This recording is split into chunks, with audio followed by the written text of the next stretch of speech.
The following poem was a poem composed by Beatrice Wright during the voyage out. And because of the storms, they decided to disembark at the first port of call, Port Adelaide.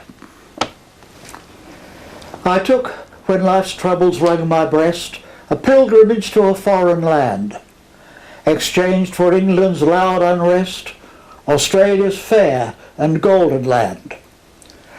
My sorrows I've buried in London's tomb, and seek the strength to start again.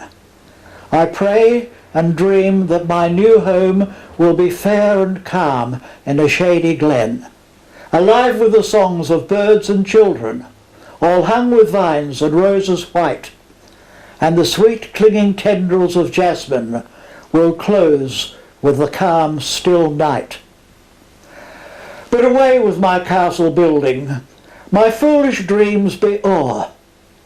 I'll be content with what God gives me in that far-off distant shore. My mother recited this poem word perfectly on her 100th birthday, the 25th of February 1968.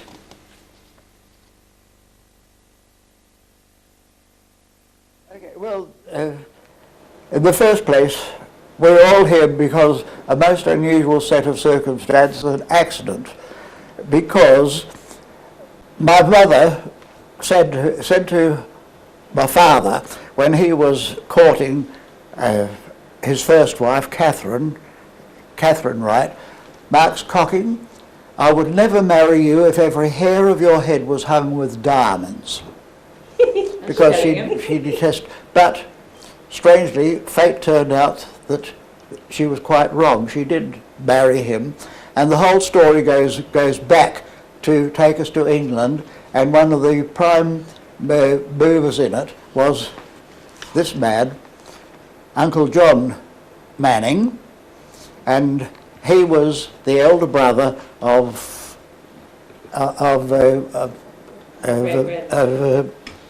Bessie.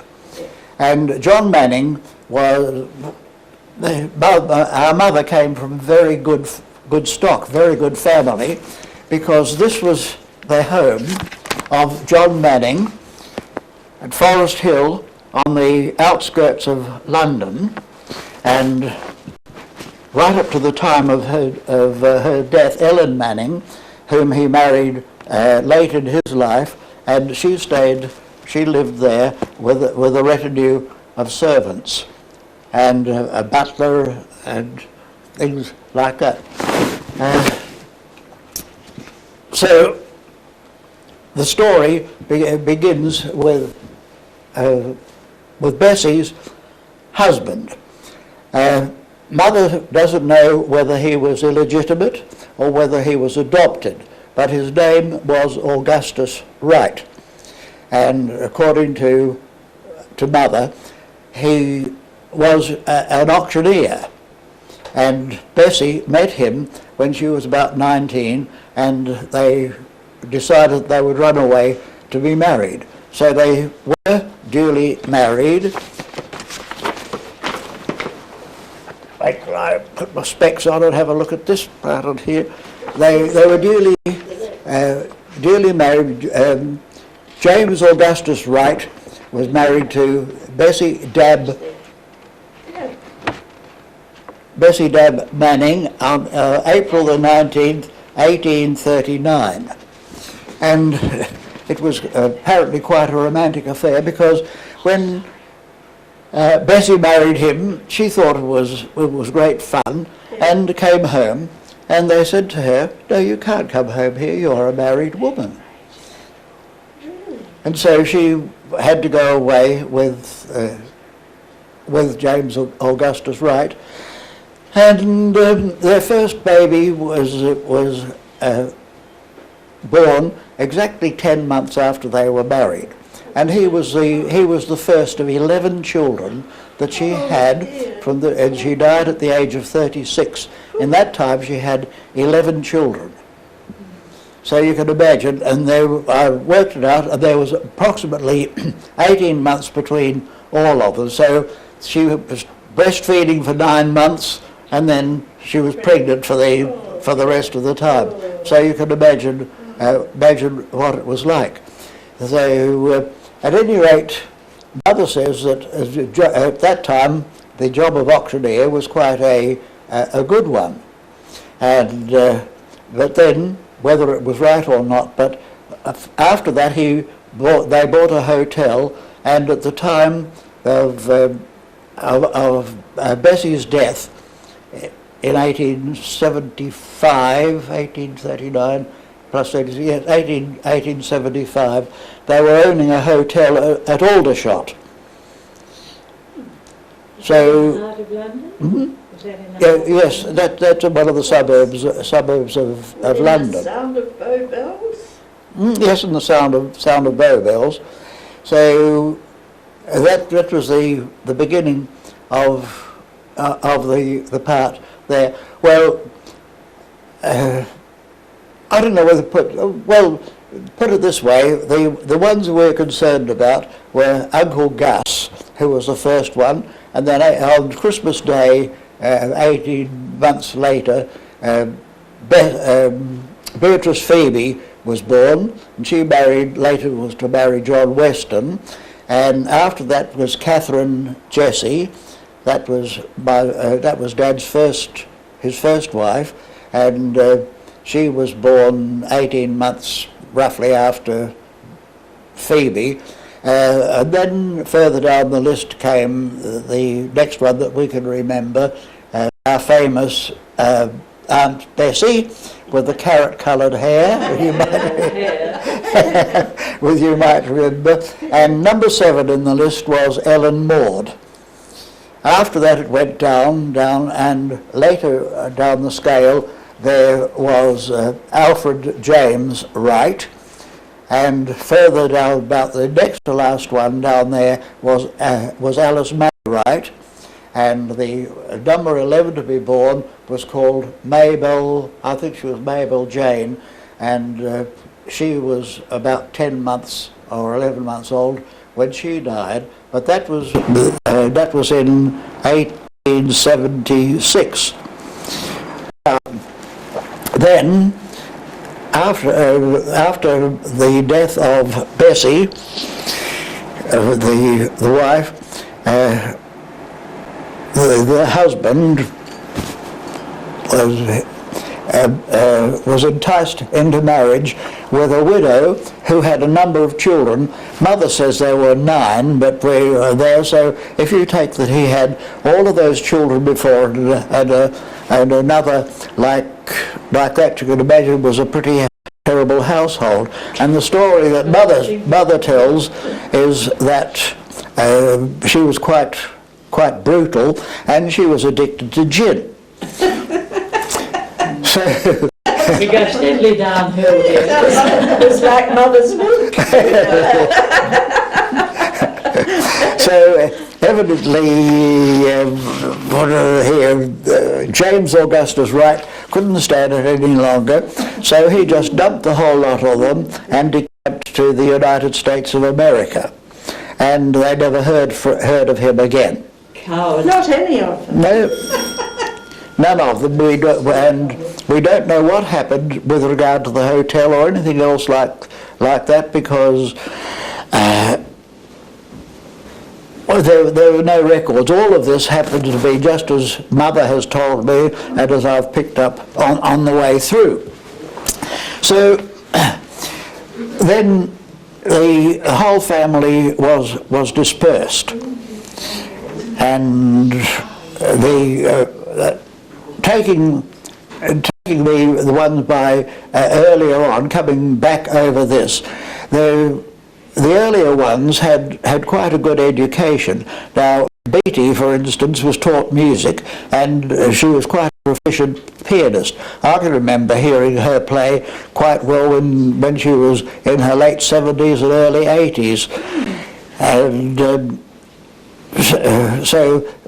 the other ones also, Catherine, must have had a pretty good education, but by the time it came down to Mother, things were not so good. I do have, Sue just come in.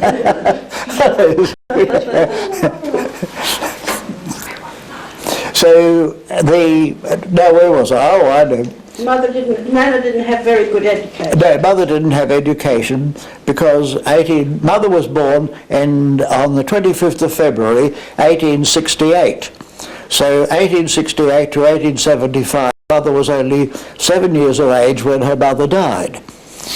And there was, Mother says how badly she was treated. As a matter of fact, she attributes her deafness to, she says that her stepmother threw a clothes horse at her and hit her in the nose, and after that she was deaf. Whether that is true or not, I just don't know. But when they must have been together for a while after the father decamped to America, and then of course the widow had no reason at all for staying there because no husband or anything, and she disappeared, and the family then went their own way. Something happened at this particular time to Uncle Gus, where he got into some kind of trouble, and he was partly disowned by John Manning, who was very, very strict in his general outlook, as you'll hear as we go on with the story. Not only that, but he was also very, very generous. So I don't know what happened to the others, but I'm interested only in Mother, because when she was 11 or 12, she was assigned as a domestic servant to some old biddy out in Wales, and the woman couldn't speak a word of English and Mother couldn't speak a word of Welsh, so I don't know how they got on. But it was about this time that Uncle John returned from India, and he looked and was absolutely disgusted at what had happened to them, and he decided that something had to be done, that if they stayed the way they were, that they would all die of consumption as his sister had died, because after she had produced these 11 children she was so worn out that she died of tuberculosis.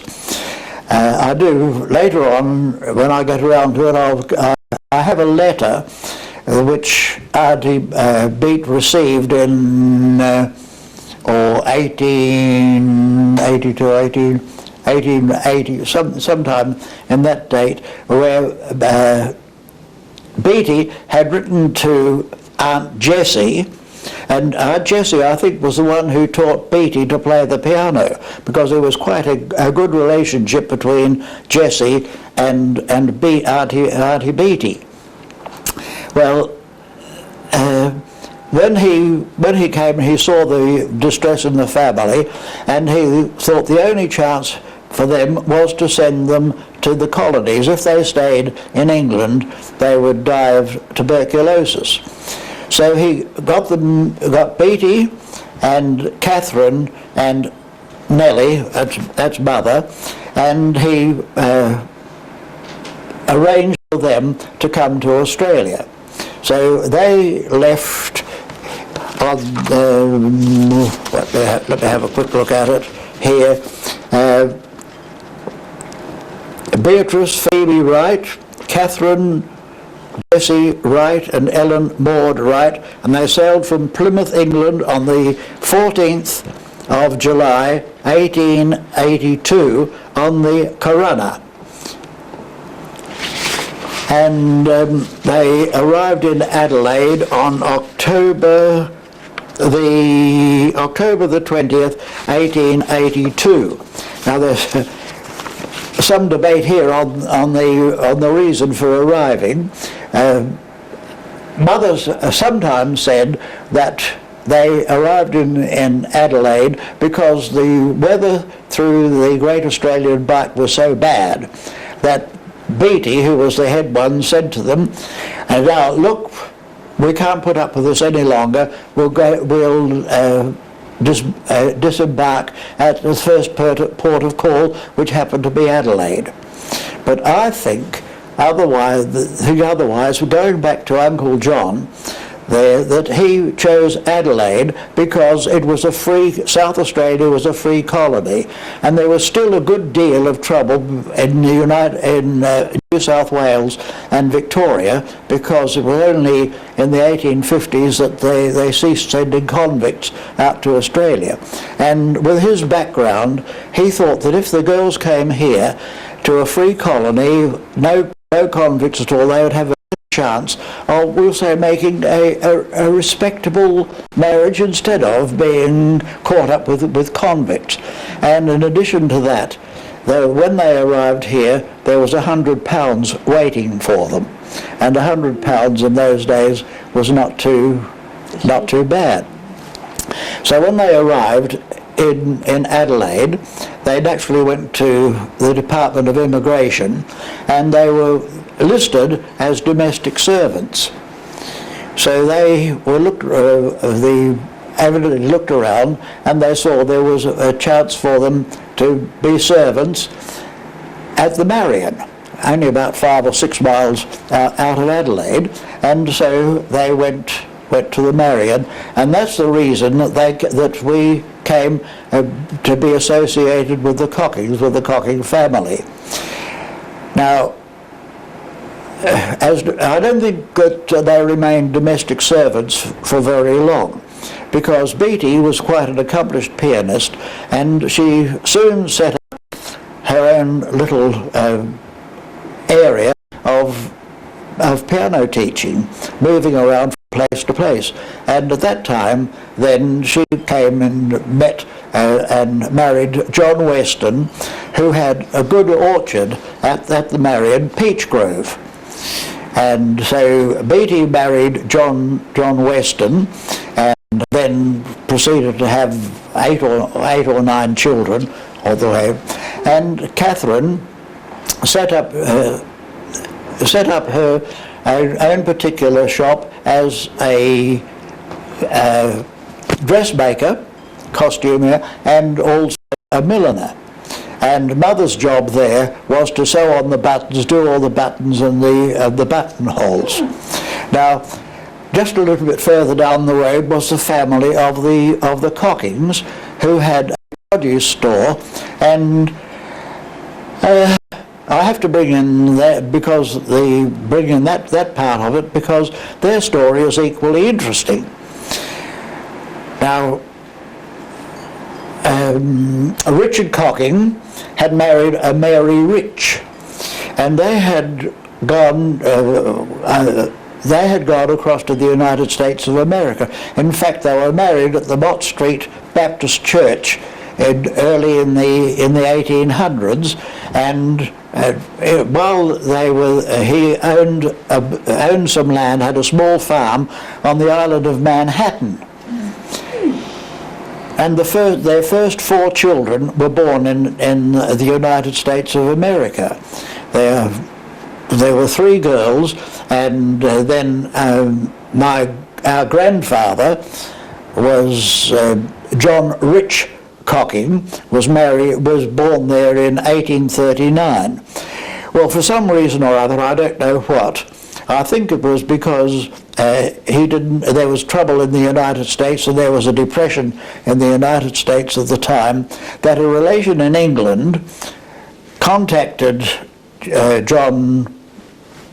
Richard Cocking and persuaded them to come back to England, and they came out as free emigrants on the Java, a hell ship on the Java, and they arrived in Adelaide on the 6th of February 1840.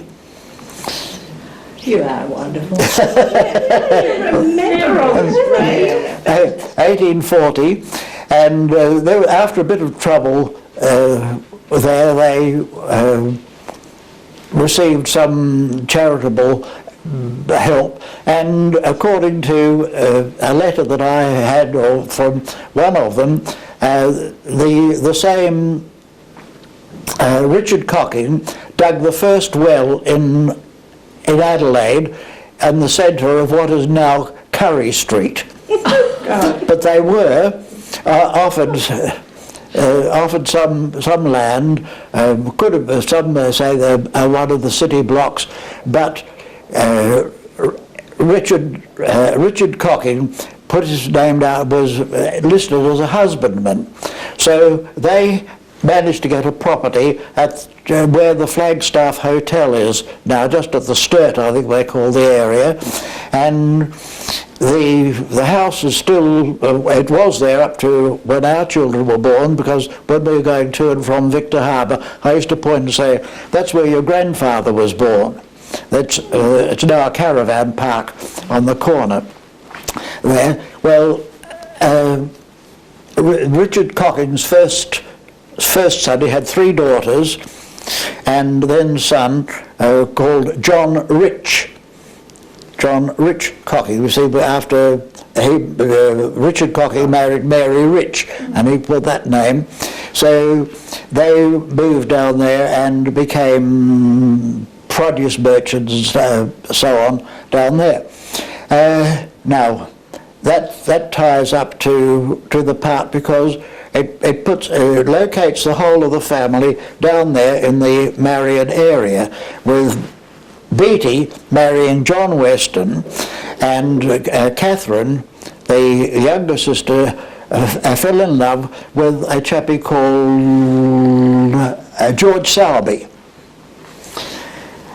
And she was very much in love with him. And at that time, gold was discovered in Western Australia at Kalgoorlie, and so George Sowerby went to Western Australia, went to Kalgoorlie or Coolgardie, and promised to write to Catherine with the hope that they would be married. And, but so he had disappeared from the scene, and John Marks Cocking, who was born on the 2nd of May 1863, saw Catherine and decided that, and fell in love with her, and he pressed his suit.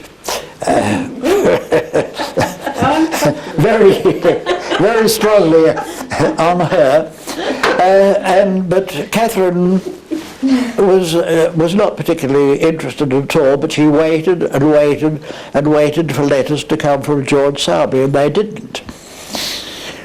So Beattie said to Catherine, look, you're not going to hear from him again. And here is this Marks Cocking, John Marks Cocking, comes from quite a good family, and he has a good reputation. They are very, very sound Methodists, attend church regularly. You could do a lot worse than marry him. And so Beattie was a very strong-minded person, very domineering. And so she persuaded, and they were duly married.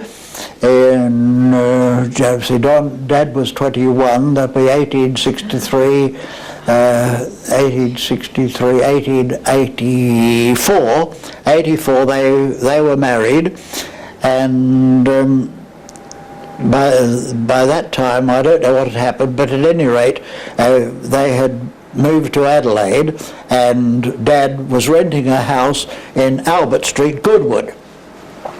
So Catherine then was pregnant with what turned out to be Ernest, and one evening there was a knock at the door, and she went, and there was George Sowerby.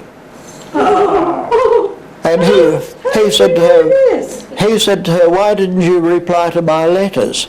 She said, I didn't receive any letters. He said, but I wrote to you.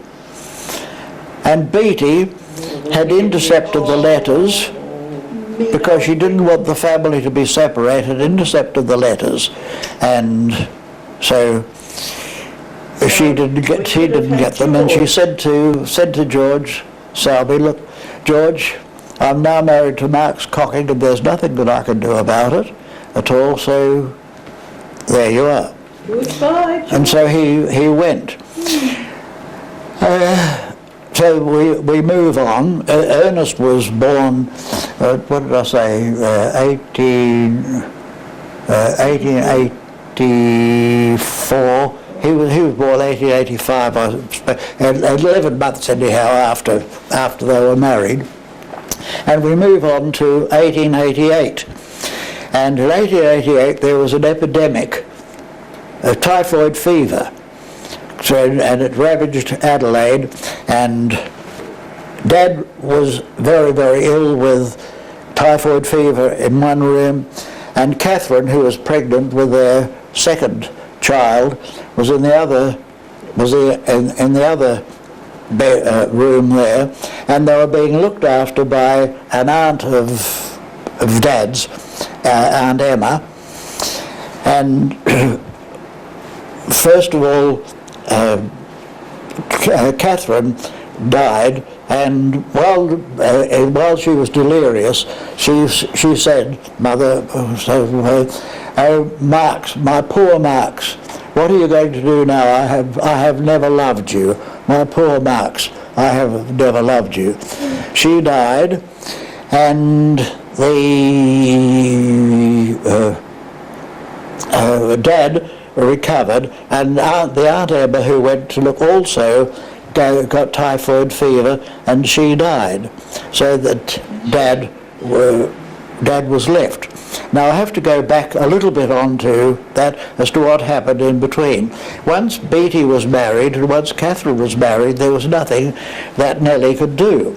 So she was a domestic servant, had virtually no education, and she managed to get a domestic's position with the Shannon family out at Kapunda, either Kapunda or somewhere out there. And you see, once Catherine was married, there was she couldn't move into the house with a young man there with complications one way and another like that. But when Catherine died and Emma died, then she came down to look after Ernest, who was about 4 years old at the time. And so Dad said to her, "Look," she'd been with the wife, said, "I'm too young to remain a bachelor." And she said, the people around here are talking. Said, "After all, I'm a young man, I'm only 25 years of age, and you're here, you're about roughly 20 years of age now, and the people are talking. And unless you marry me, you'll have to move out and I shall go and find another man." And it was then, find another wife. Find another wife. And so she said to Dad, "Look, Marx Cocking, this was following on what had happened to her, the relationship she had with the stepmother.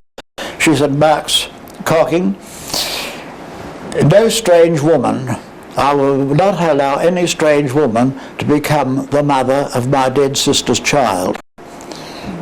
So even though I don't love you, I will marry you, and I promise you that I'll be a good and faithful wife." And so they were duly married, but she made one particular condition. Said, I'll marry you as long as you will bring my youngest brother, James Alfred Wright, over to Adelaide. And so that was done, and on the wedding, I have the marriage certificate there. One of the witnesses for the marriage of John Marx Cocking to Ellen Maud Cocking was James Alfred Wright. So that was. I've just reached the stage of telling you of how after Catherine's death, our father came to marry Mother, and she had told him that even though she didn't love him, that she wouldn't allow a strange woman to be her dead sister's wife. Yeah. There we are. We got it there. Well, at that time they were living in a small house in Albert Street, Goodwood, and James Wright, having nowhere, where the younger brother, he stayed there with them as well. And somewhere about that time too, Bessie, remember Bessie was number 4 on the list. It was Gus and Beatty and Catherine, and Bessie was, their mother was number 7. Bessie appeared on the scene. Now Bessie had married a chappie by the name of Westlow, and I don't know what caused her, but she moved down to Australia and eventually went to down to Tasmania. She had one son, Tasman. Did she? One Tasman, and Tasman was apparently quite a talented violinist.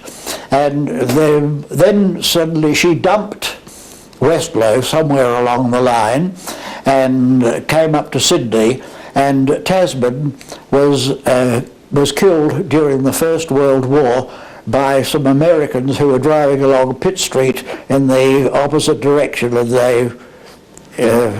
they killed him. And Bessie came, well, I don't know, but sometime either before or then she had come along, and there was Marx and Nellie and Ernest and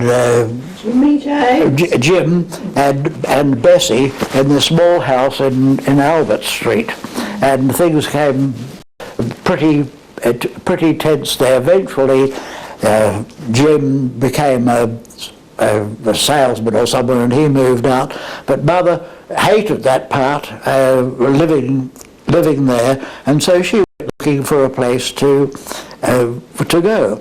And I think the builder, I think his name was Hastwell, had built a couple of houses at Millswood, and Millswood was quite nice, so Mother went out looking for that, and she found a very nice place, number 41 Malcolm Street, and they duly moved in there. Now, remember I told you that John Manning was a very generous man, and he had sent out £100 so that the girls would not be penniless when they arrived there.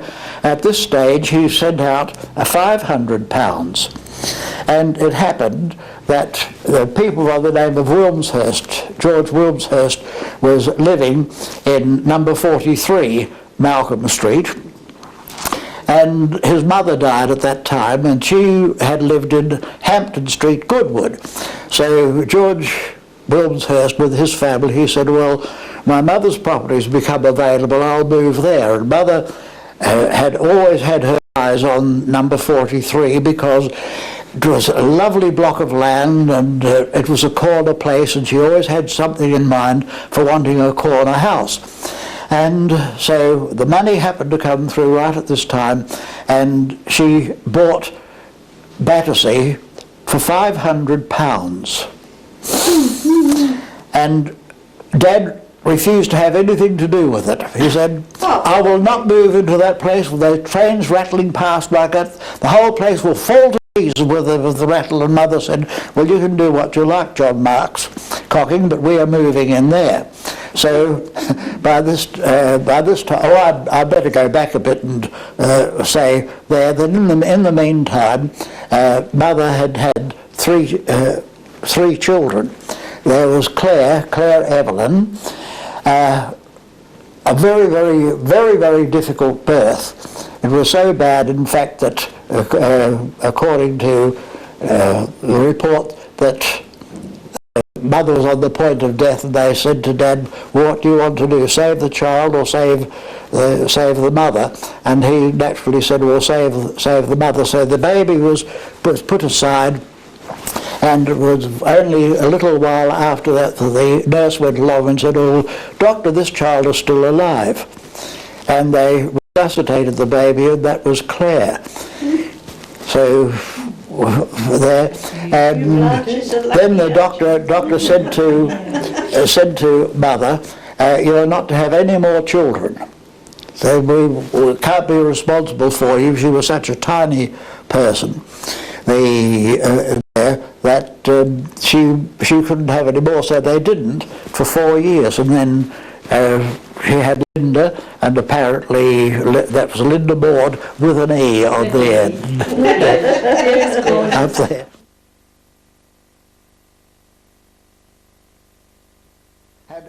Had Linda Maud, and well, apparently everything was okay. And then about 2 years later, she had her first son, Leland John Manning. But she had very great difficulty in his birth, and I think at the time that, but I'm not too sure, that I think that there was some bodily injury. But there is a picture of him in the photograph of the 1st of January 1896. I hope you'll be able to see the picture of this family picnic, because there's a story attached to that as well. But he was born in, I think it was November of, let me see, 1895, and he died in January of 1896, just after that was taken. And then the following year, in 1897, she had Basil John Manning, Leland John Manning, Basil John Manning. So John Manning comes right through, and that was the first part of the family.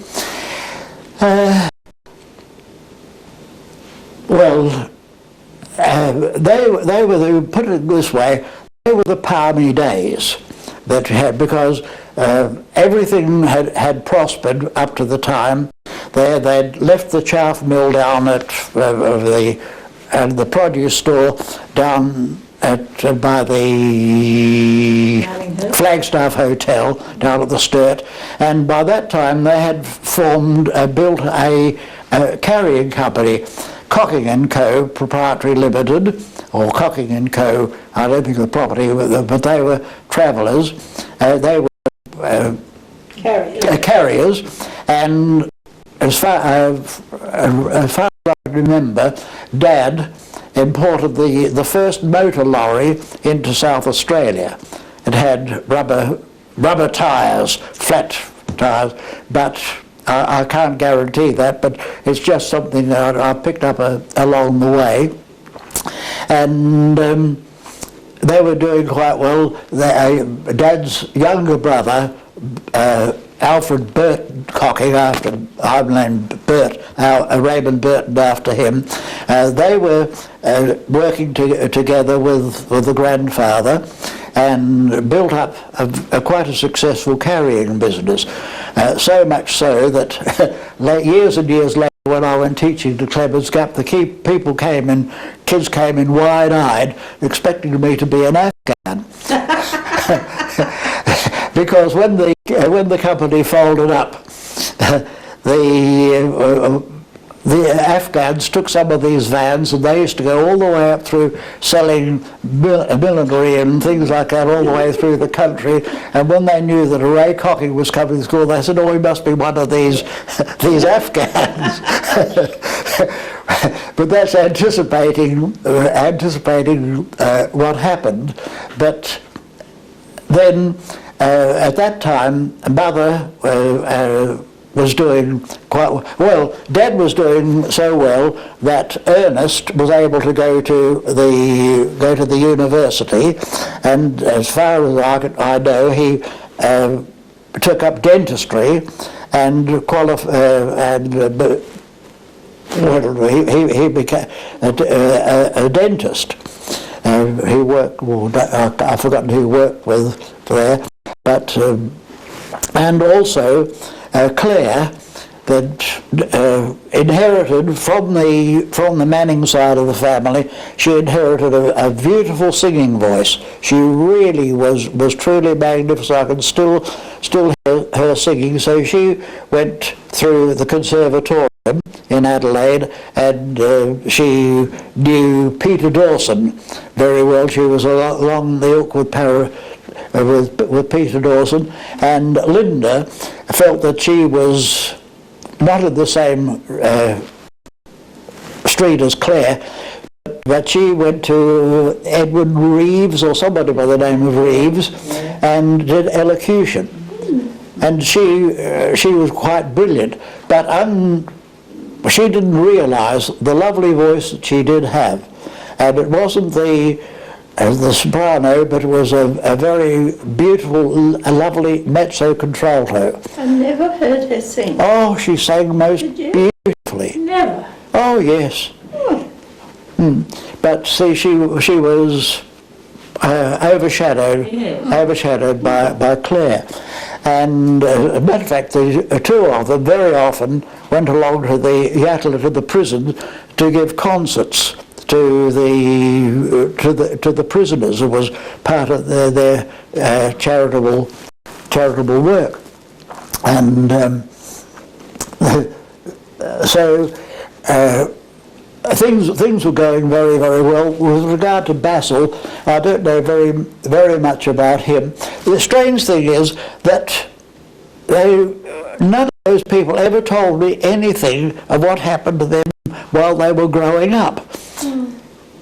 And I think they were too close to the events as that they were there. They didn't mean anything. It was just a matter of growing. It's only with us, as a further away from where they were, find this particularly interesting. Dad used to say about the little goat cart that they had that took them to Beatty's, and he'd be all dressed up in his little Lord Fauntleroy suit with curls and with the name Basil. You know, he used to have to leap off the back of the cart and clean up the local yokels. So here comes little Basil, and he'd leap off and sock them off. Well, that was a story which is tied up here with regard to Ernest, because Ernest was very ill at one time, and Dad went into him and said, "If you're a very good boy, I will buy you a goat and a cart." And so he did get the goat called Strike, and he built, because he did have a cart built with the seats back to front, and it became the kids were driven about it, and they took others, and the goat became quite notorious, because it was all right going out, but as soon as the head was turned for home, it bolted. And there was one, I think his name was Eki Esselbauer or somebody like that. He was thrown out, and he said, "Oh, I've been killed, I've been killed." And the kids used to say, "Look out, here comes the Cocking's goat." And also, Mother had a broken finger on her left hand, and that was, she was bending over the wood heap one particular time, and along came Strike and hit her fair in the backside.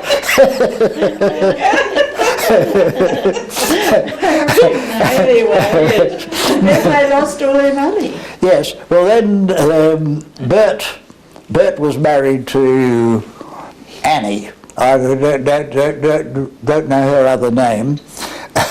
Little Laura used to say Annie with an itch in her head. That?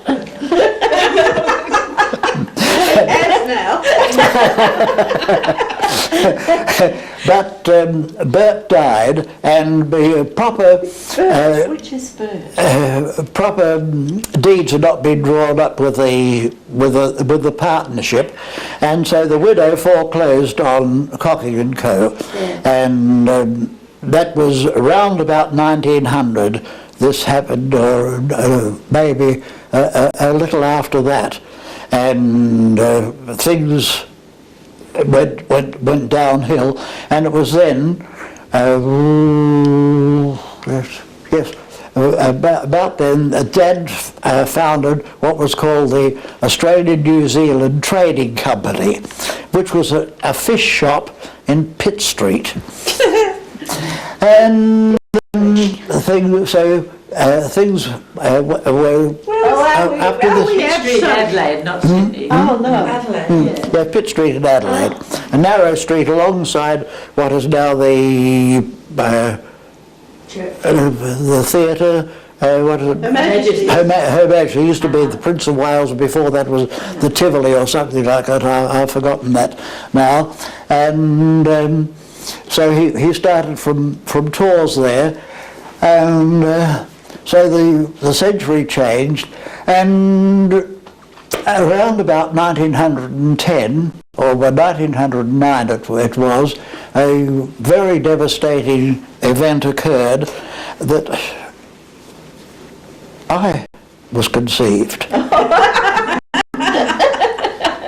So she had 4 children. Mother and father had 4 children in the 19th century, and I started in 1910. On the 30th of March 1910, I appeared in the world when Claire was almost 20 and Linda was 16, just about 16. And so Mother and Dad then decided they didn't want me to be brought up as an only child.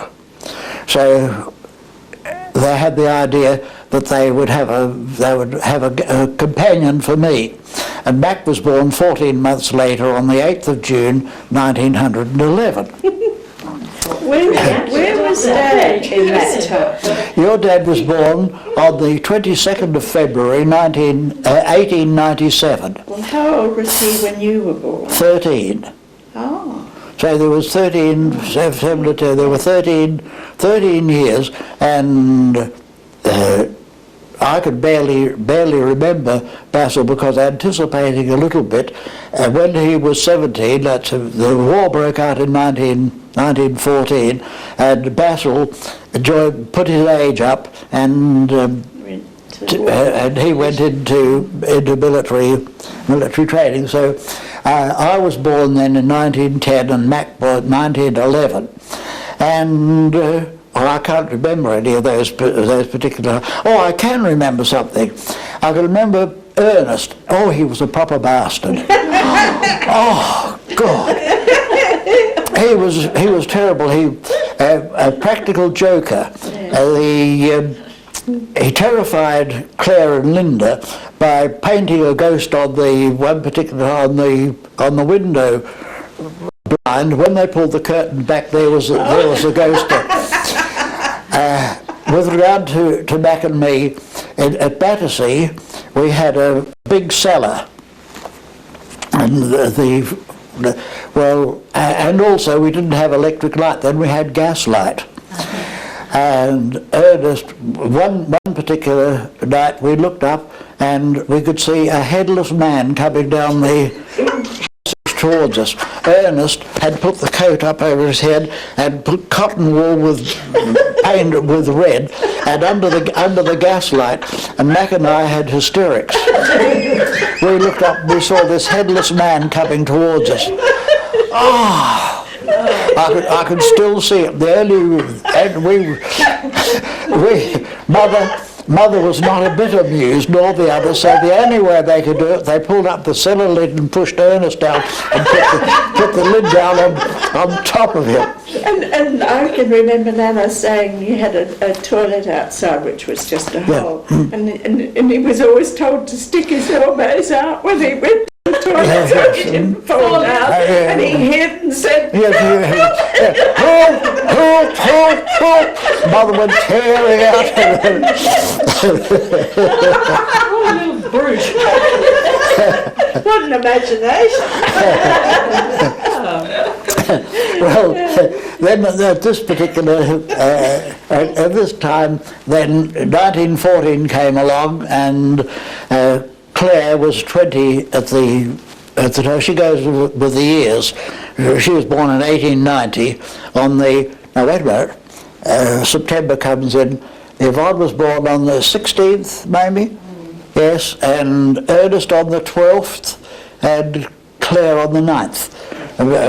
Mother and Dad were married on the 11th of November, 1889.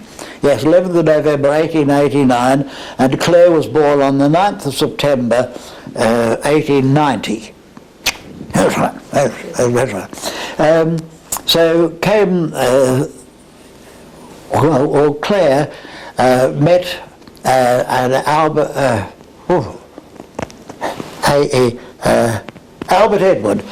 Edward Wright, who was a commercial traveller, and she'd had numerous suitors all along the line, and various others, and at any rate she met this chappie and decided that she wanted to, that she would marry him. Changed her mind before the wedding, and Dad had said to her, all the invitations are out and everything else like that, whether you like it or not, you're going to marry him.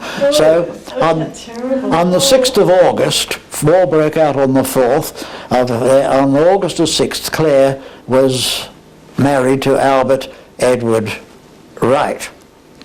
And they went away on their honeymoon. There's a picture of that I've got there with your dad and when they came back afterwards, and then they went away to Sydney, to New South Wales, and Yvonne was born then on the 16th of September 1915.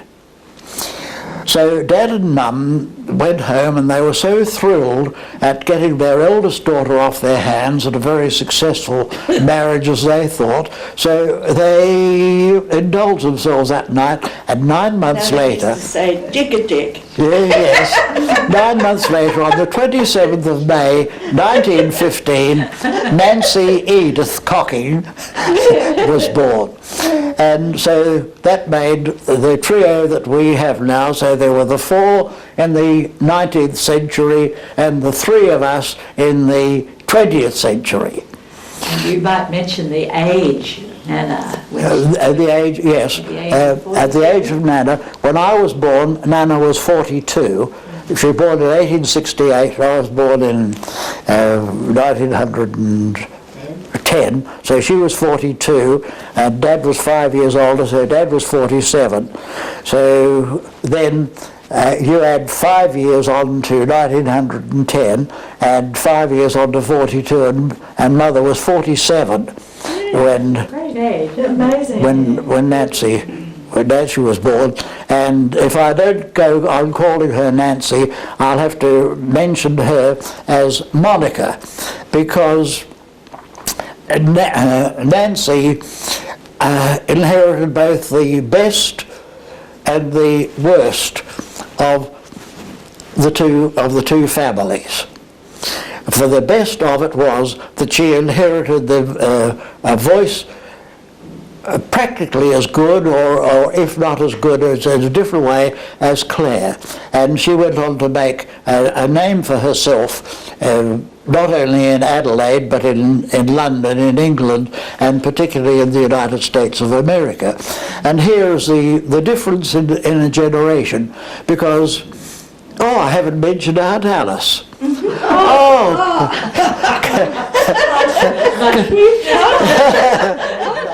Just haven't to mention Aunt Alice.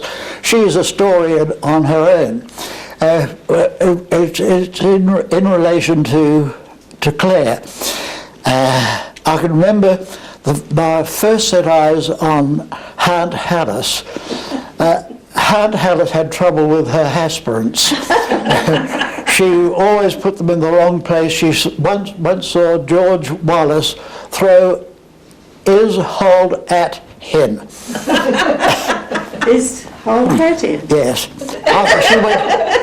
She went to the theatre, and she laughed aloud when he threw his old hat. I can't do it anymore. But Who was Aunt Alice? Aunt Alice was the youngest of the was number 10 of the 11 children. Okay. Yes, that's right. Now, somewhere along the line, Alice had married someone. I don't know. I never did find out. But I remember when I must have been 8 or 9 when Aunt Alice paid a visit to Adelaide. I'll never forget it. She had the biggest hat. She was barely 4 feet tall. And she had the biggest hat that I have ever seen. It had roses and things around it, and she was wore a feather boa, and she came along carrying a canary in a cage. my first sight of Aunt Alice, and she said, "Oh, on the trip out, she had met such a nice man by the name of Alf Swan." Well, Alf Swan became that elf. Because mother could never say an air properly, it was always an air. And all she talked about that Alf Swan. So Alice walked out on her husband and came across to Melbourne, and she and that elf lived together. But she was always known as Mrs. Wright. So I never did find out what her married name was, but it will all be revealed in due course as to what happened as a result of that. Now, Claire wanted to do a theatrical career, and so she made arrangements, or she was to make arrangements to go across to be chaperoned by Aunt Alice. But Aunt Alice at that time decided that she would go back to England. This was in the early 20s, that she would go back to England, and so Dad said, "Oh well, that's that. You have nobody to chaperone you. You cannot go to Melbourne." So she didn't. She stayed here, and she eventually married Bill Wright, and went on. But she did continue her singing, and although she made several concert appearances, she didn't go on with a career. And the difference, bringing up, is that when Nancy was up to 17 or 18 or 19, she had a chance she wanted to go to Melbourne, and Dad said, "No, you can't go," and she said, "Well, I'm going anyhow," and she did it. That was the difference between the Victorian, you might say, that era, and what happened after the war, when there was so much more freedom. But now, where do I pick up the story? Oh, I know, with the birth of Nancy. What happened then? I know,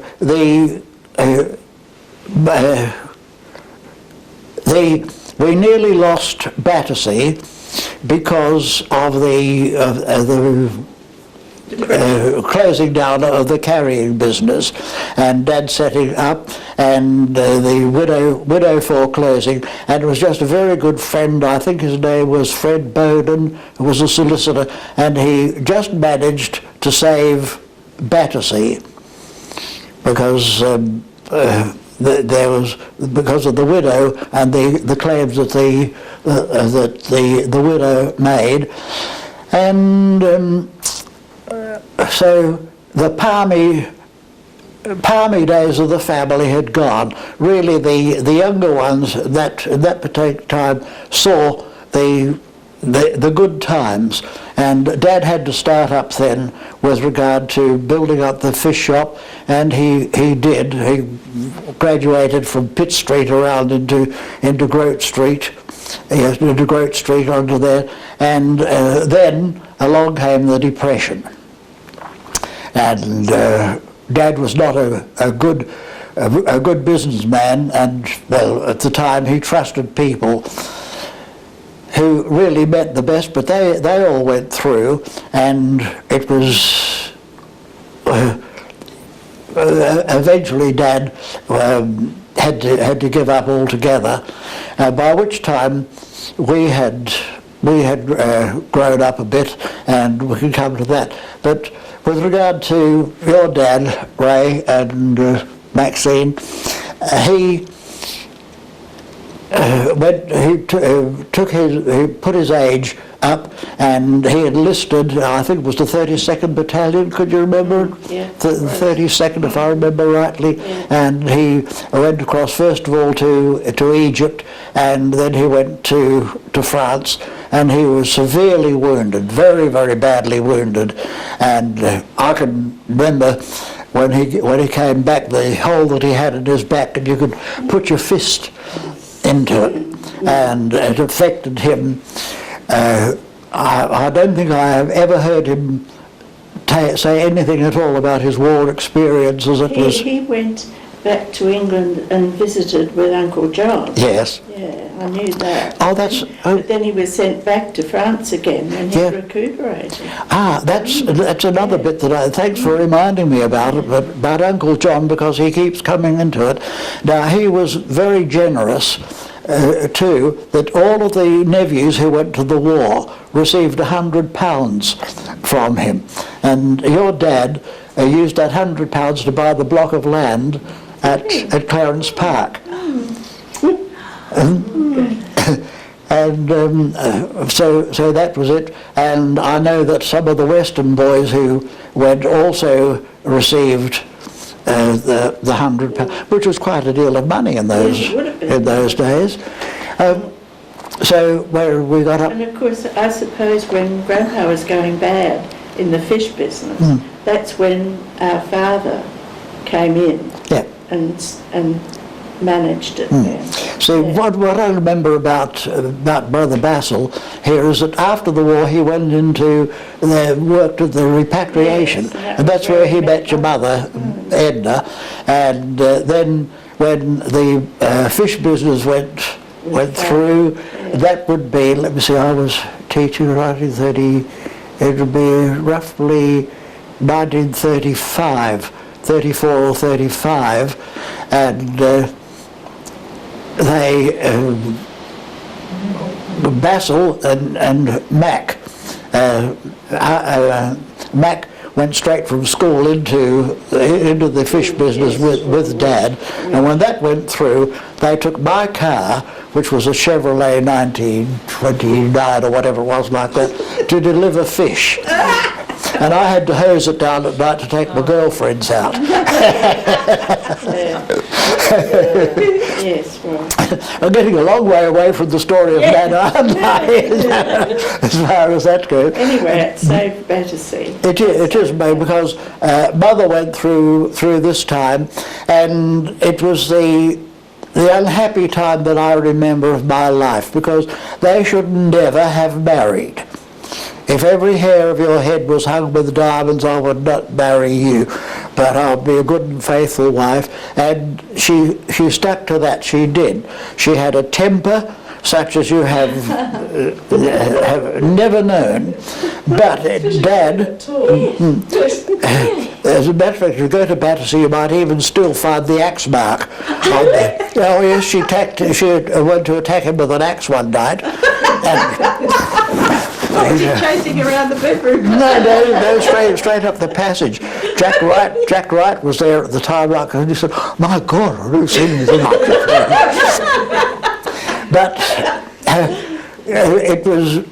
Dad was probably the meanest man you could possibly come across, and Mother had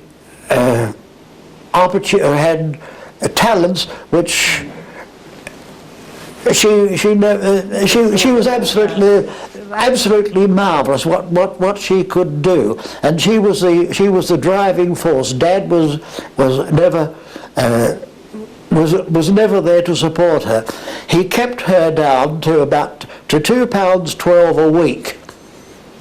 What's that? $5.20. $5.20. You said she's had such talent. In what area? being able to manage when you think she had practically no education, and it comes up in times with some of her funny things. Family was always FAIMLY, my family, and we always came home on holidays. And never, no commas. No commas, no punctuation at all.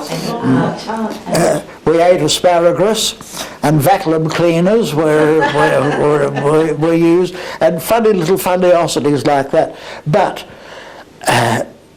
to make ends meet, we had at Battersea there was a back bedroom, and there was always a boarder there who paid £1 a week or whatever it was like that, and she managed on this, and she also had to manage the household linen. Everything's out of that, and nearly all of the rows that came about were over money. And she said even when the others were born, she had to go down on bended knees to beg him to provide money for the layettes. But I can remember eventually she did manage to squeeze, I think it was £3 a week out of him. But it was by renting that back room that your father met your mother. Did he occupy it? Yes, he came as a boarder. Did you know that? No. Wasn't Roger the Lodger the son? Roger the Lodger, the son. So where was I up to that? But I mean, that was the whole part of it, of there, and we grew up, and that was the dull part of it. It was a struggle. When we were growing up, it was always there down to this business of not having the money, and even when your dad was working back there, he was only getting the basic wage, £4 a week or whatever, £5 and there were arguments there over that money between Dad and you, and I can remember the unpleasant times. With regard to me, one of the boarders that we had was a chap by the name of Gordon Watts. He was the captain of the Torrens, the Popeye. Popeye. I think that was it. Of the Popeye, and he managed to get Mac and me a job with McMahon.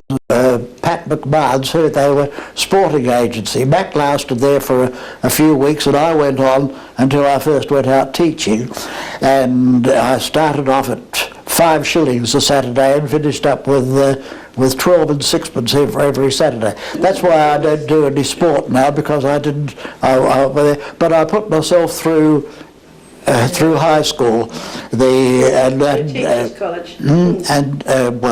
and Teachers College as well, without depending. I was financially free of my father. And you had enough money left over to buy recordings of Gallicurci. 8 and 10 pence. No. It was 8 and 10 pence to go to her concert. That's right. Well, I was 15 or 16 or whatever it was like that. For there. But now I have to tie this back to Mother. Mother was more or less in the background. The only thing that she had, the bright there, was every year at the time of the Melbourne Cup, she used to go through to stay with Aunt Alice. At one time she took Nancy through with her, or a couple of times maybe, and I was left to manage Battersea at home for the 2 weeks. And when I was 9, I went through to Aunt Alice, and I was met at the Spencer Street station with her special hansom cab. That she always rode the hansom cab, and she'd rap on the roof and take take back. And she had a boarding house at that time in Gibbs Street, East Melbourne, and she had boarders, and her particular friend was a Mrs. Ricky, who used to play the piano, and Aunt Alice would have her girlfriends sitting around and sing. Oh, it's the most dreadful sound you've ever come across. Where was Claire then? Claire was married to Bill, and they were living in Sydney. Oh, They lived. They were Yvonne. Yvonne went to she went to a school, Skeggs. Yeah, Sydney Church of England Girls' School. Yeah, went to Skeggs in Sydney, and she was out of my. Well, no, she wasn't, because quite often they came through to Adelaide, and Yvonne and I. And back, and we grew up as brothers and sisters. She was only 4 months younger than Nancy. Nancy was born on the 27th of May, and Yvonne was the same year, 1915, was born on the 16th of September. Monica was saying when she cut, she used to be so jealous of her hair. Yeah. She cut it all off one time and she tried to sew it back onto her. She did. That's when he's jealous of the curls. So they used to come across to Adelaide, and well, eventually the marriage broke down, and Claire married Bill Rutledge. Now where am I getting to with the story? So, you were in the boarding house. Yes, it came. She did everything to try to make ends meet by having people. There were funny stories associated with. Well, early in the time, we always had a girl from the state. It was 5 shillings. And she used to have remember the little back bedroom. The back room used to be the pantry at Battersea, and she had that room. And one particular time, one of the girls that we had got measles or something, we had to send for the ambulance, and the back came out and said, her name was Eunice, and he said, Eunice, are you ready? Your funeral's coming. in the Depression years, things were pretty bad, and the various members, not Mother, but of the others, wrote to Aunt Ellen and said how badly off they were, and asked whether she could send them some money. And I remember that Mother received a letter from her asking why it was that all her nephews over here were writing to her for money, which she was not prepared to send to them, because it was not in her husband's will that she should do so.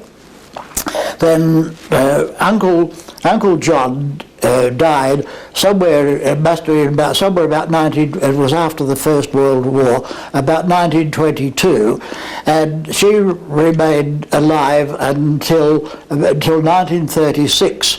And in 1935 or 36, she died, and she really was a very wealthy woman. According to the will that I can remember,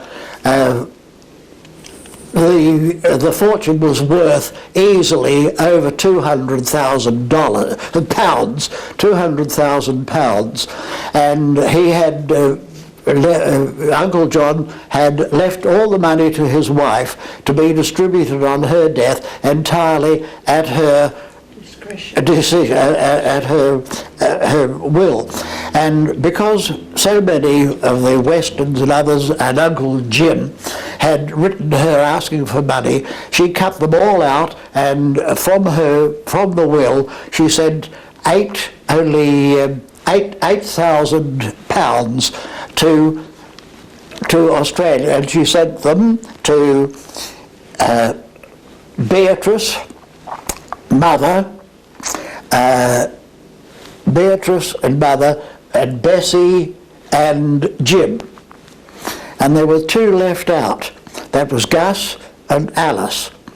Now, having to go back sometime before all of this started, evidently Uncle Gus had done something, and I think he had been put into prison or something else like that, so he was wiped off, even though he had money to send him, because he went to Sydney to keep apart from the others, and he got that money, and also Alice, because Alice had deserted her husband and she was living with that elf.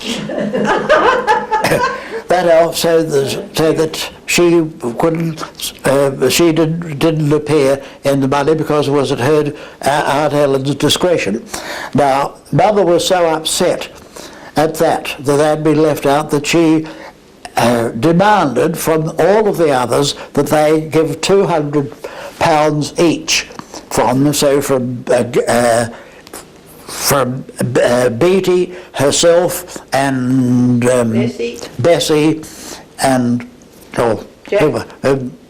and Jim. They divided that up, and they sent each of them £400 to 40s rate to Gus. Well, you have never heard the terrific upset which came from Aunt Alice, being so badly treated. All she was getting was £400 or something, but that soon passed over. But it was then that Mother gave, was it £200 to each of us? I think it was. That I know that Mac bought the carpet. I don't know. Mother knocked down a wall. Yes, I bought a motor car. Maybe Dad bought the house, I don't know. Yeah, yes, that would be it. It went somewhere like that, and it was soon after that that I scooted through to left teaching here in South Australia. And I went through to New South Wales. Now I have to tie this up again with Nana, so I'll skip the little bits in between, except as far as Mother is concerned. When that money came through, Mother decided that they went hunting around, and they found a funny little place down in Port Noarlunga at Dodd Street, number 7 or what, Dodd Avenue or Dodd Street at Port Noarlunga, and we went down there. It was handy to the beach and everything else like that, and then because I was not there and Mac was busy, I know, before I went to live in Sydney, I organised that Battersea should be divided into 2 flats, and was carried out, and so Mother had the chance then to go down to Port Noarlunga, and so she let her part, and the Rollies, I think, were we'll call them the Rollies, and the other part, and they went down to Port Noarlunga, and that was probably the happiest part of her life that she had with Dad. They had a couple of rooms there that they could let, and in December of beginning of 1943, they had a woman down there with a couple of girls, and this particular day, Dad said that he would go down with them to when they went swimming.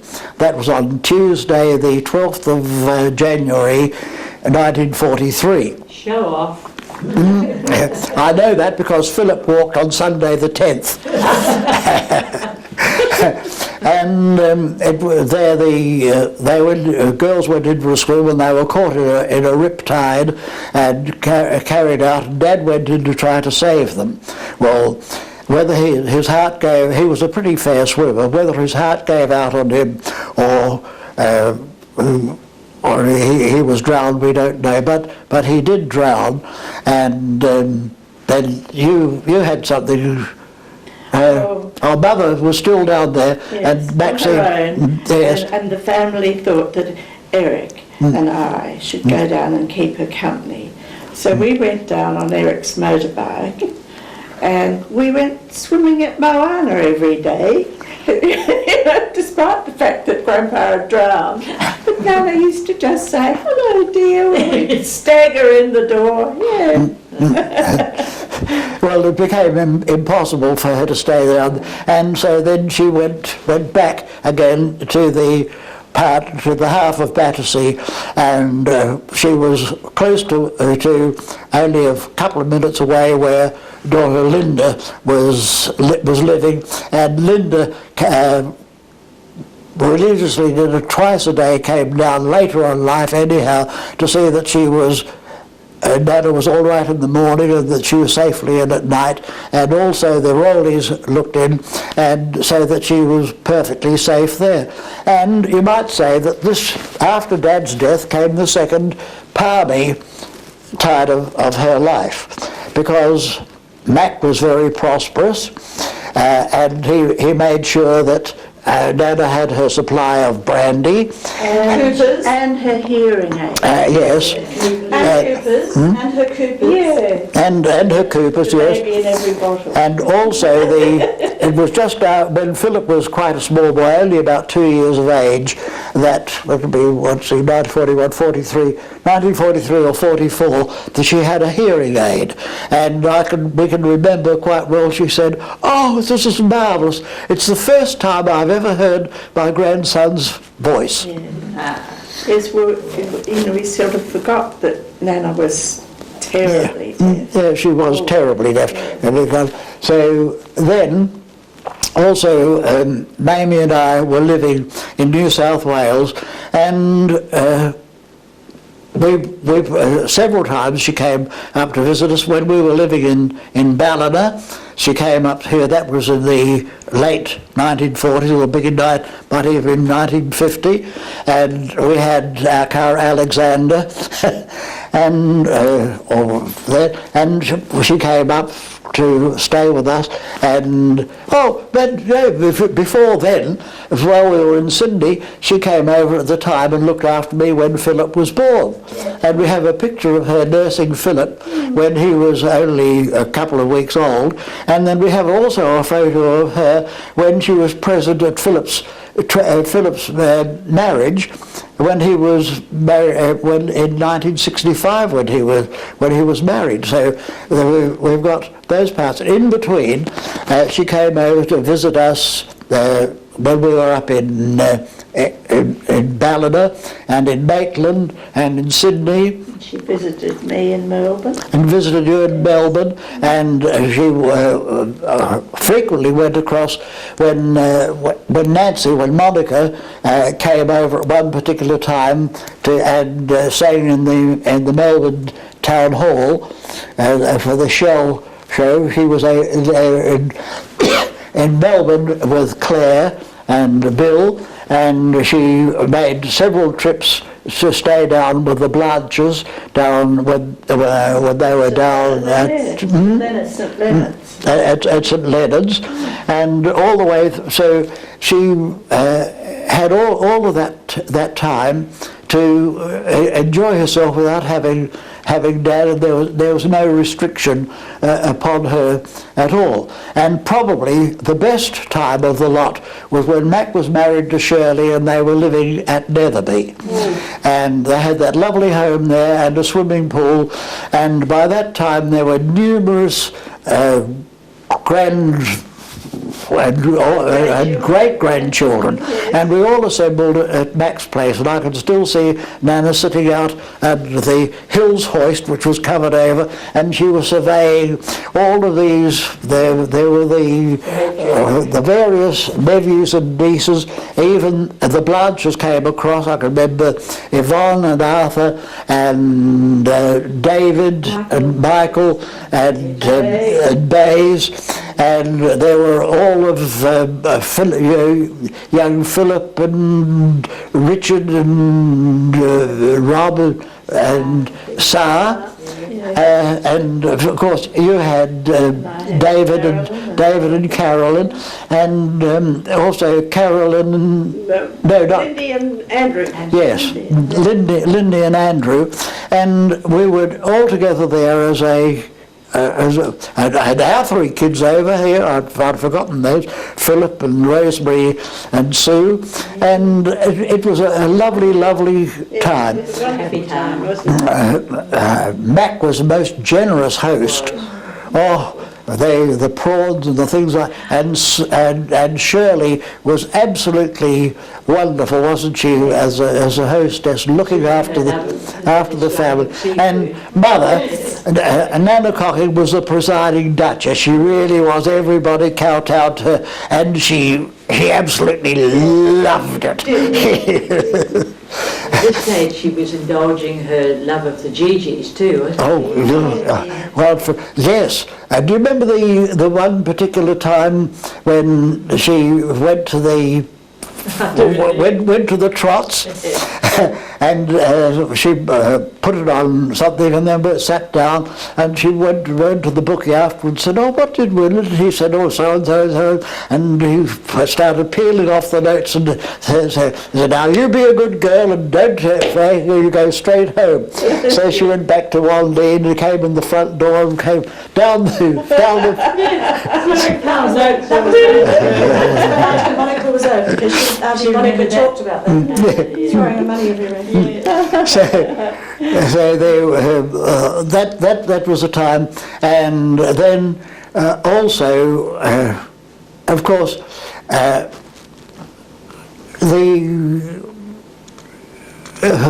feeling that she had for Nancy, she realised what Nancy was, the last one like that, and Nancy was very, very close to Nana's heart. I remember the enormous pride that she had when Nancy or Monica came through to Melbourne at these times and sang in the town hall, and she had the place of honour there to hear Nancy sing when Claire was living at Elstonwick, right, thank you. Was living at Elstonwick, and so that was it. Grief was all, she was her understudy, she had to take the stage, didn't she? Yes. What was that show? Was it New Moon or Blue Moon?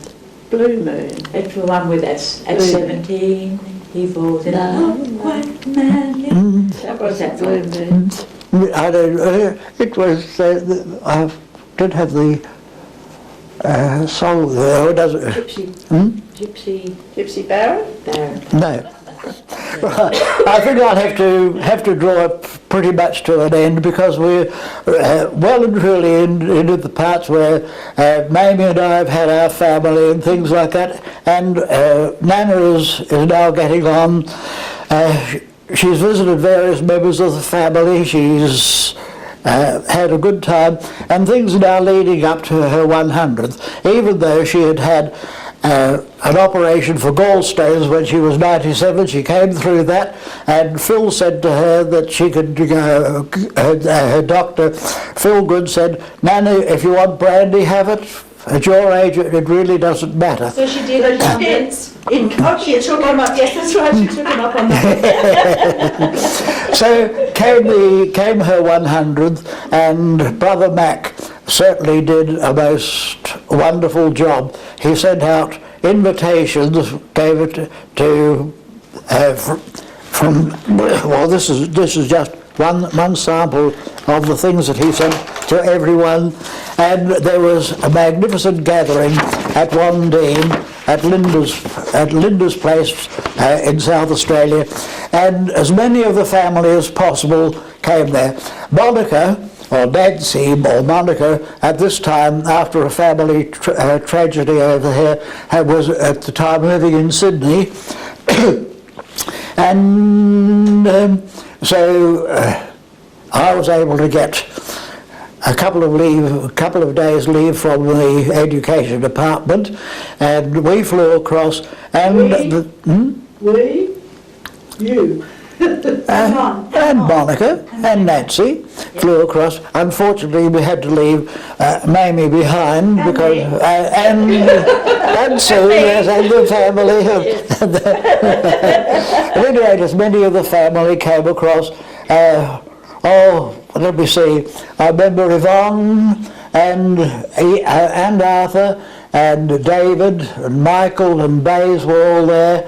I remember Lynette, and she had her family. There was a young, I think Philip was there as well, and Lynette and her family, Phil, and Robert and Richard, and Sal, was Sal there? Yes, Sal there as well, and Bryony, and Ray, and Frank were there with Andrew and Lindy. She was little then. Yes, unfortunately Maxine couldn't be there. Peter, Max and Peter was there, and well, I mentioned that Monica and I were there. Anybody that I've missed out? The Wrights Oh, were there. yes, the Wrights were there, and even some of the Westerns, Nettie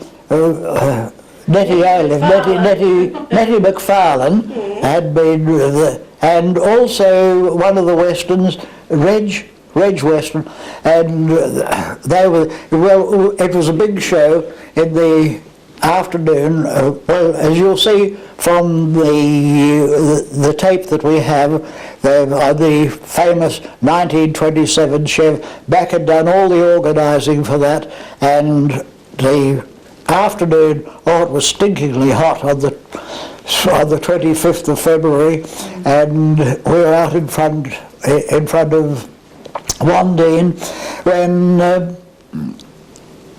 Nana presided. We read the telegram from the Queen, and she had notices from the Governor General and from the Prime Minister and the Premier, and she was able even then to recite the poem which her sister Beattie had written on the Corunna Dundee when they were coming up to Australia, and it was a huge success in the afternoon, followed in the evening by a sumptuous repast, again organised by Mac, and the thing that I can remember most from there was that the chef hadn't turned up. We had to go to find him, and he was dead drunk. We managed to resuscitate him and bring him along, and there was a meal such as, I say,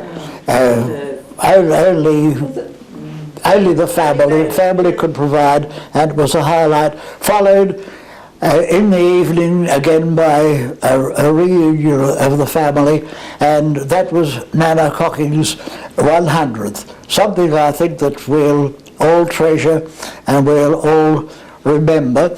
And if you have seen the video at the beginning, it might be a very good idea, I think, just to repeat part of it at the end, because let me see, that was the 25th of February 1968, and she had just one more year and a couple of months to live. She died.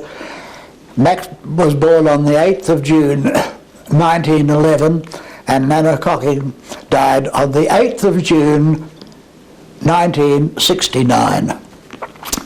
Mac always remembers the 8th of June for two reasons. One, he was born, and second, he said farewell to Nana, and may she rest in peace. I think I've started off by saying she was a remarkable woman.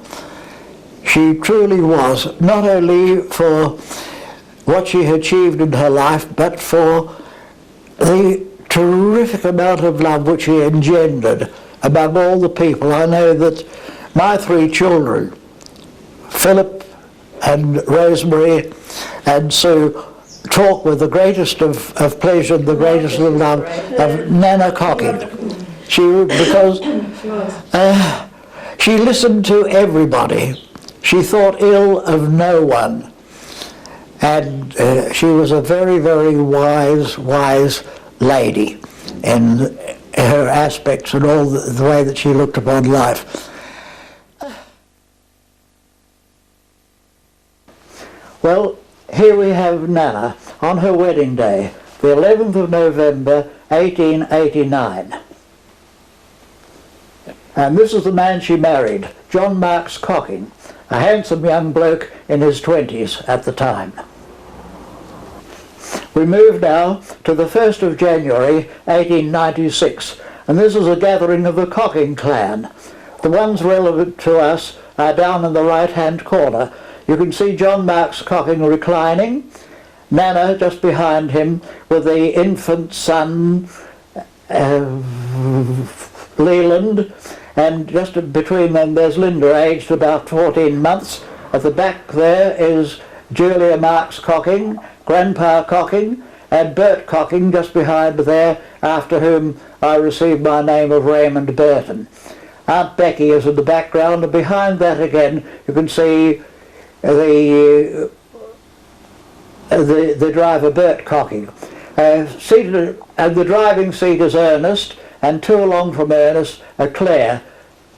There, the rest of them are all related, are married into the Cocking family, just a family group. 1st of January 1896.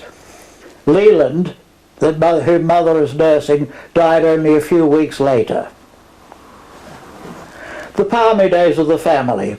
There is Nana Cocking with Prince and the trap, and seated beside her is Linda. It looks as though they might have been down to Peach Grove, and they're on the way down there or coming home, somewhere in the early 1900s.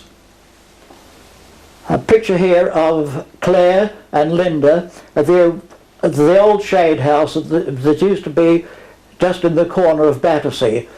That would be somewhere about 1908 or 1909, I imagine. Both of those would be in their teens. This would be quite an interesting picture. I am there just about a month before I was born, and Dad had this photo taken because he was worried. Mother would be 42 years of age at the time, and he thought that she mightn't survive a birth. So this was a memento of what happened, but fortunately everything did go well. February or early March 1910. Well, it did go well because Nurse Russell there is nursing me. I'd be about a day old, I think, and seated next to her is Sister Linda.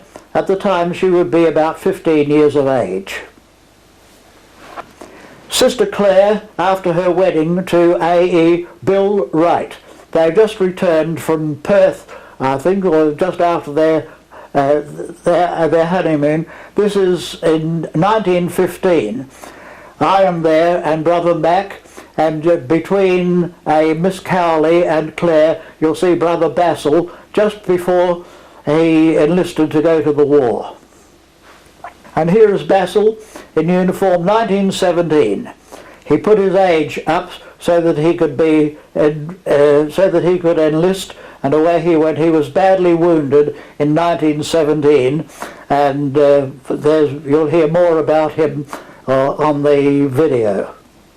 Here we have a picture of Nana nursing our son Philip John Cocking, in Sydney at the time. He was born on the 13th of December 1941, and he would probably be a couple of weeks old in that picture. Nana, sometime in her 80s, on the front veranda at Battersea. The years have sped on again, from 1941, when Philip was born, to his wedding in January of 1965. At that time, Nana was 86, nearly 87 years of age. And we come now to the 25th of February 1968, Nana's 100th birthday. On the left, Monica, on the right, me. Happy birthday, Nana. The Duchess in the limousine, waving to the people and enjoying the publicity at the time.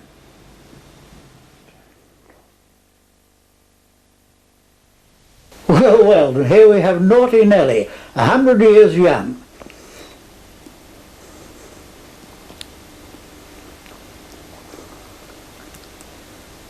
And among all her treasures, the family lined up all, and a quick flash there of Bryony Good.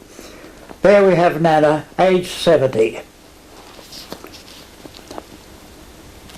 Here is Monica giving her birthday wishes.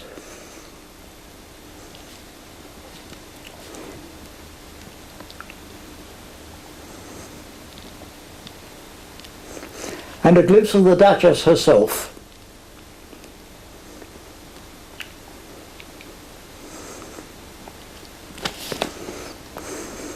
And here we have Monica and Mac supporting her to the front door, and a glimpse of her head or something there. There she is in all her glory. Down she comes with Mac and Monica, and then I think there's a glimpse of me in the background. And out to the limousine, and in she goes. The limousine is a museum piece, 1927 Chevrolet. All tucked in and en route to Wandine. And there we had a fleeting glimpse of Robert Good.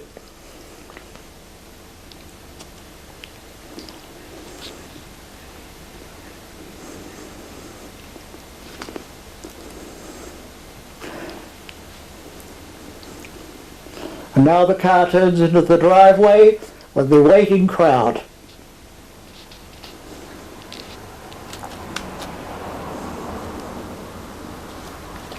Being helped out. There's a flash of Linda as she goes past, and we see Bryony again.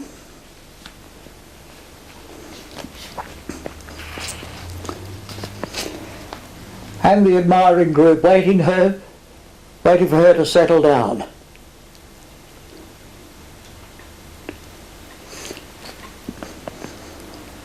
There's Ray Sullivan there, and Lindy. Greetings from David Blanche and Sister Bays in the background. Mac again in the picture, and I make a very short appearance.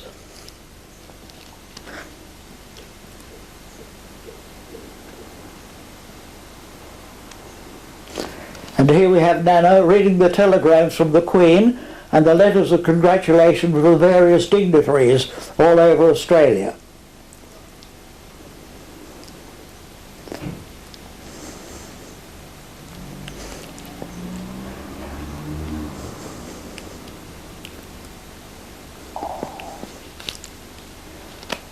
A glimpse of Monica there, and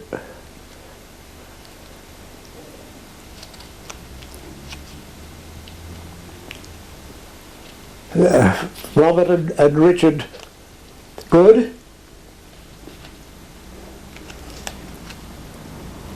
And here we have Nana reciting the poem which I read to you earlier in the piece, the one composed by Beatrice on the way en route to Australia.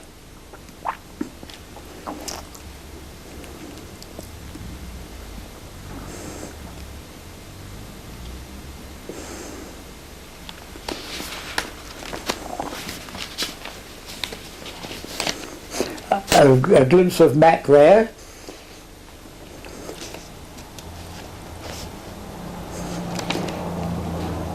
And these are some of the people that I don't know. They were friends over the years.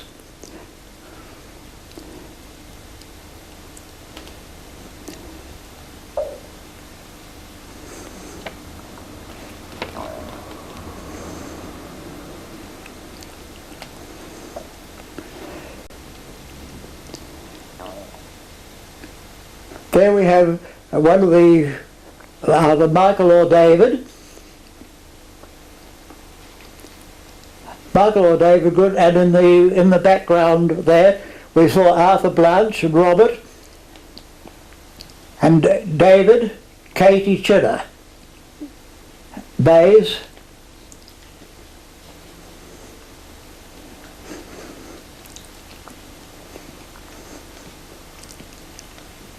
And Sarah's there, and there we have David again, or could be Michael, and we can see Yvonne in the background. It's a pity that the light is not better.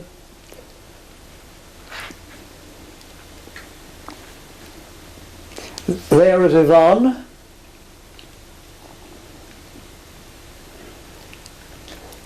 And the twins, Michael and David.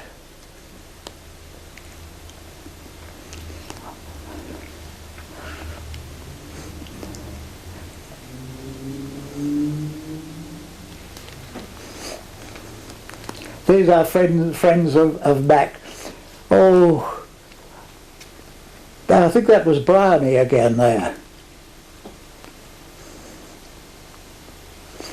This is the repast, the magnificent dinner, all organised, and the chef presiding.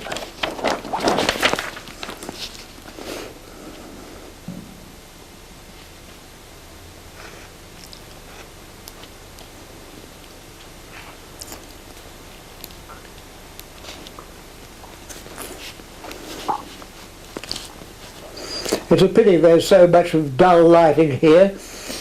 And here we are, a quick shot of Phil Good.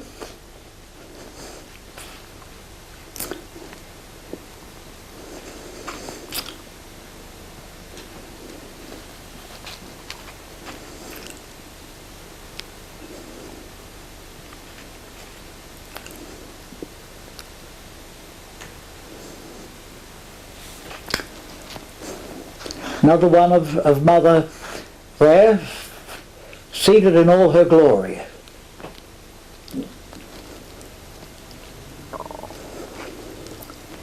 One of Kitty Wright.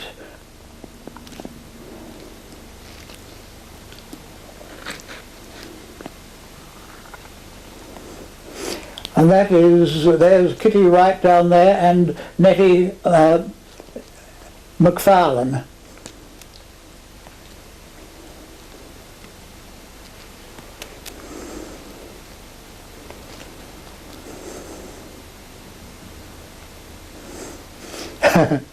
And there's Shirley conducting Monica, Nana's favourite one, Dear Old Pals, Jolly Old Pals.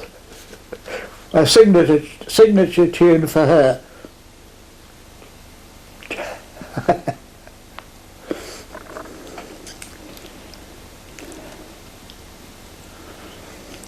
There's the Blanche boys in the background again.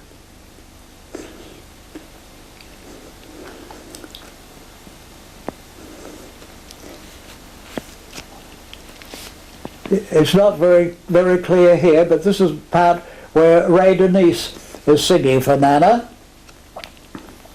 And the people are Monica and somebody I don't know.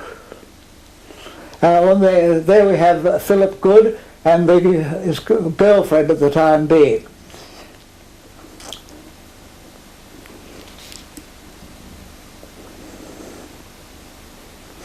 Oh, there's Peter Moritz. And Reg Weston, a nephew of Monica's, Auntie Beatty's son.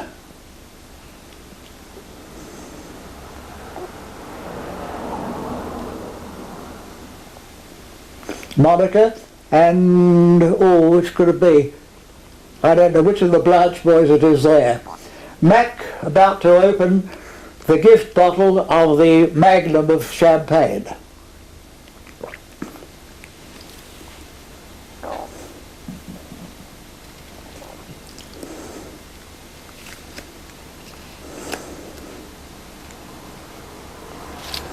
Oh, Jack Wright. There's a shot of him, another cousin. And, oh, there's Bays again.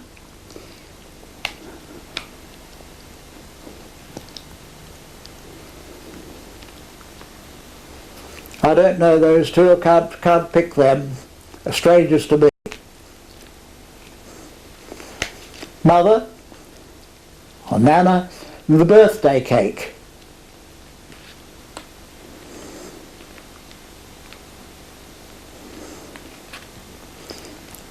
And the crowd gathering round, ready to toast. Mac. And I'm just saying a few words of greeting there, welcoming the crowd. Mac has done a wonderful job. Linda, Monica in the background, just there.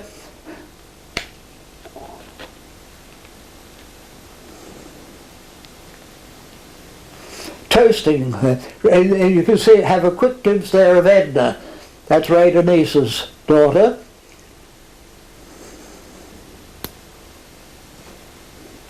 Ray Denise's mother, I should say.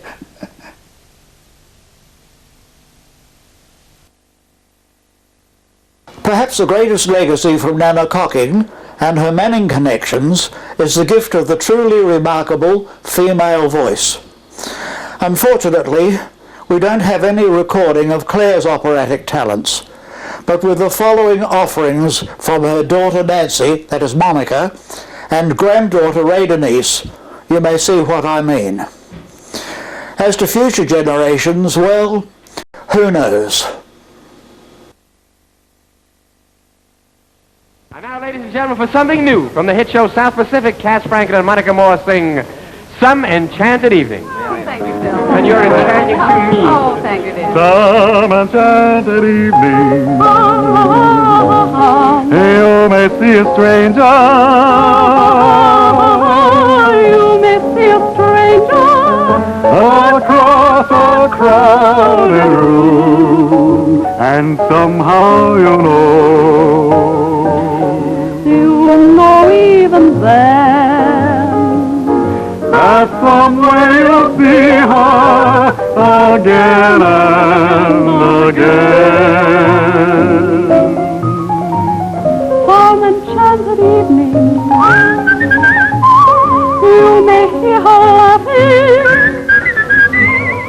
You may hear her laughing across a crowded room, and night after night, As strange as it seems, the sound of her laughter will live in your dreams.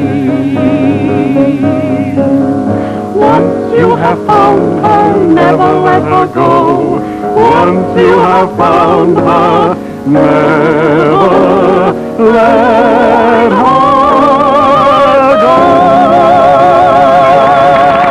Let's take an old-fashioned walk. I'm just bursting with talk. What a tale could be told if we went for an old-fashioned walk.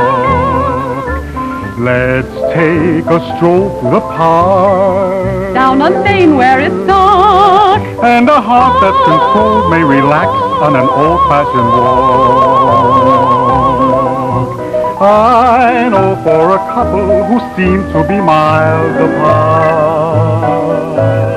There's nothing like talking and having a heart-to-heart. May I tell you that I know a girl who declined. Couldn't make up her mind. She was wrapped up and sold coming home from an old-fashioned walk. Wrapped up and sold coming home from an old-fashioned walk. Wrapped up and sold coming home from an old-fashioned walk.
Well, after all that you've seen so far, we go back to where it all began. Here we have the family tree, as best I can make it out. You might be able to trace it down, but otherwise I could provide a copy of that if anybody is interested.